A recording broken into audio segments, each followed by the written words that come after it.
Voila, andito na tayo sa last natin na stopover. I mean, pauwi na tayo pero huli na itong city dito sa Croatia bago tayo umuwi. So ngayon, dadaan pa kami isang tulog sa isang lugar sa Italy tapos diretso na ng France. Ito yung 3 weeks na road trip sa 7 countries na aming napuntahan. Ito yung Rubens is a Croatian fishing port on the west coast of the Istrian Peninsula. The old town stands on a headland with houses tightly crowded down to the seafront. A tangle of cobbled streets leads to the hilltop church of St. Euphemia, whose towering steeple dominates the skyline. South of the old town is Lone Bay, one of the area's Peebles beaches, the Rovens Archipelago. 14 islands lie immediately off the mainland. Ayan, nasa Rovens na tayo, guys. Dito sa Rovens, ito ay isang old town na built on the island, which was only connected with the mainland in the 18th century, known as one of the most picturesque and romantic towns on Mediterranean. Over the last few decades, Rovens attracts a large number of tourists, most of them faithfully returning year after year.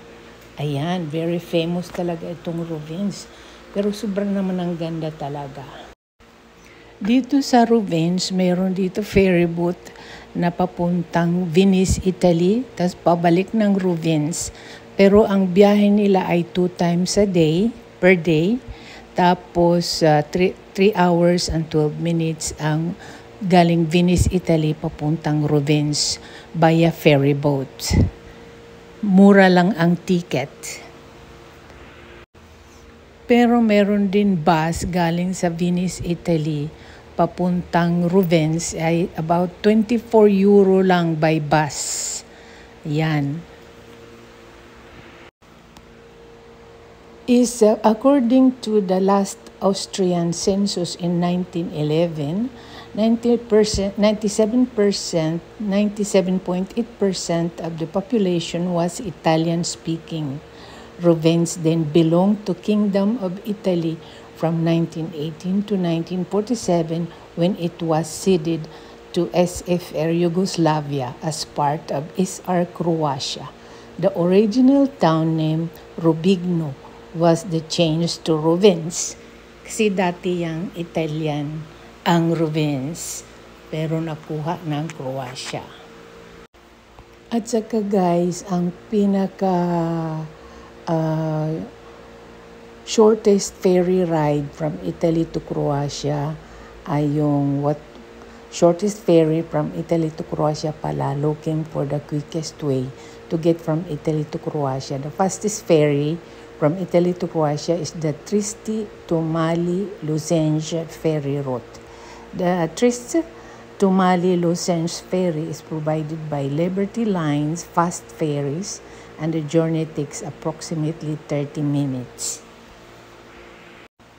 At dito rin sa Rovens, marami din dito nag-stop over na mga cruise lines katulad ng mga smaller luxury cruise lines like Seabourn, Azamara, and Oceania Cruise.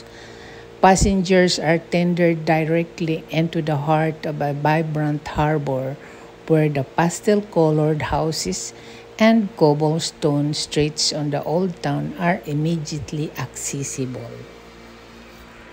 So ayan guys, nag-ikot-ikot tayo dito sa Rovens. Pagkatapos nito ay 2 gabi kami nag-stay sa isang hotel. Tapos ang bait-bait ng may-ari, marunong mag-French, tas Italian. At syempre, konting English. Tapos bumaba kami papuntang sa seaport at marami doon mga restaurant sa seaport. Grabe, hindi ka magugutom. So yung second day namin sa Rubens, pumunta kami sa Pula dahil it's around 15 to 20 minutes lang galing sa Rubens papuntang Pula. Si Pula is a seafront city of the tip of Croatia's Istrian Peninsula. Is known for the protected harbor, beach-lined coast, and Roman ruins settled in the prehistoric era and valued for its strategic location. Pula has been occupied, destroyed, and rebuilt numerous times. The Romans, Ostrogoths, and Venetians, as well as the Allied forces in World War II, have each administered by the city. The old town was a pleasant place to spend time and explore all the nooks and crannies. I found the coastal areas to be nice for a walk or a swim. The local food out was also pretty special, especially the seafood options. I can certainly see why it is one of the more popular tourist destination in the country. Ang Pula is known for its multiple of ancient Roman buildings, the most famous of which is the Pula Arena, one of the best preserved Roman amphitheater. Yun yung aking picture pala dyan, nauna na.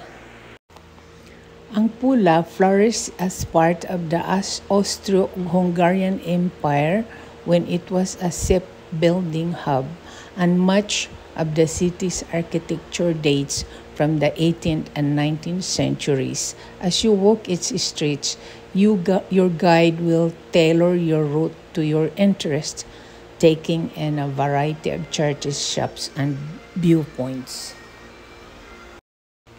So ayan, drive na tayo pabalik ng Rubens. Galing na tayo sa Pula. At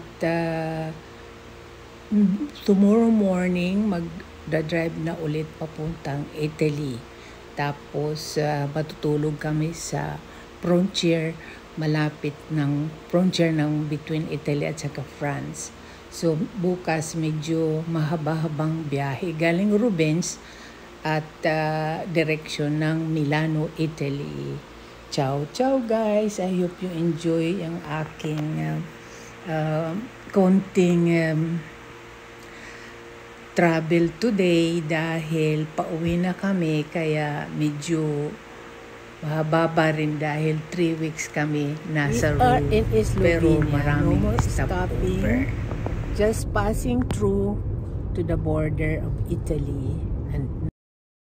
At doon na kami sa malapit sa border na isang maliit na city. Matutulog kami overnight. So para next morning, diretso na kami sa France. Alam nyo ba guys, yung aming nakuha na apartel ay ang hirap dahil 3 gate ang papasukin namin. Una, ipapark yung sasakyan sa kalsada. And then, tatawagan yung may-ari, ibibigay sa amin yung code, pagkatas bubuksan na yung gate, tas sasakay na naman, akyat na naman paataas, mayroon ulit code. So I hope you enjoy guys. Ciao, ciao!